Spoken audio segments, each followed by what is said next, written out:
আজকে আমি তোমাদের সাথে একটা তরল সার শেয়ার করব, যেটা আমি আমার ছাদ বাগানে প্রায় মাঝে মধ্যেই দিয়ে থাকি। আর সেটা দেওয়ার জন্য আমার ফুলের কালারও খুব সুন্দর হয়ে থাকে। তার সাথে সারা বছরই ছাদে টুকটাক ফুল ফুটে আলোকিত হয়ে থাকে। আর এখন শীতের বাগানের প্রস্তুতির জন্য আমি এখন বাগানবিলাস, গোলাপ সহ চন্দ্রমল্লিকা, গাঁদা প্রত্যেকটি গাছে কিন্তু এখন দিতে শুরু করেছি। হ্যাঁ, তোমরা এতক্ষণ নিশ্চয়ই বুঝতেই পেরেছো, খুবই কমন একটা সার যেটা প্রত্যেকটি ছাদ বাগানে ব্যবহার করা যায়। তাই ভাবছো এ আর এমন কি। তবে হ্যাঁ, আমি এই সর্ষের খোল পচা জলটা একটু অন্যভাবে ব্যবহার করি। এর সঙ্গে আমি ডিএপিটা একসাথে মিক্স করে তারপর আমি গাছের গোড়ায় দিই।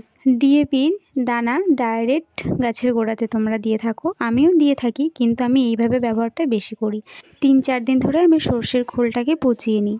তারপর যেদিন আমি তরল সারটা দেবো তার আগের দিন আমি ডিএপিটা এই সর্ষের খোলের মধ্যে দিয়ে দিই এবং ভালো করে মিক্স করে রেখে দিই, এবং পরের দিন সেই সারটা আমি প্রত্যেকটা গাছে ব্যবহার করে থাকি।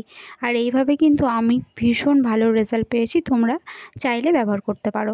তবে হ্যাঁ, এই সারটা কিন্তু আমি অতিরিক্ত গরমের মধ্যে ব্যবহার করি না। সেই মুহূর্তে আমি বাদাম খোল পচা জলটা ব্যবহার করি এই সর্ষের খোলের বদলে। অতিরিক্ত গরমকালে কিন্তু আমি বাদাম খোলের সাথে ডিএপিটাও ব্যবহার করি না। রাসায়নিক সার থেকে গাছকে বিরত রাখতে চাই, তাই যতটা সম্ভব প্লেন জল ব্যবহার করার চেষ্টা করি, তার সঙ্গে একটু মাঝে মাঝে বাদাম খোল দিয়ে থাকি।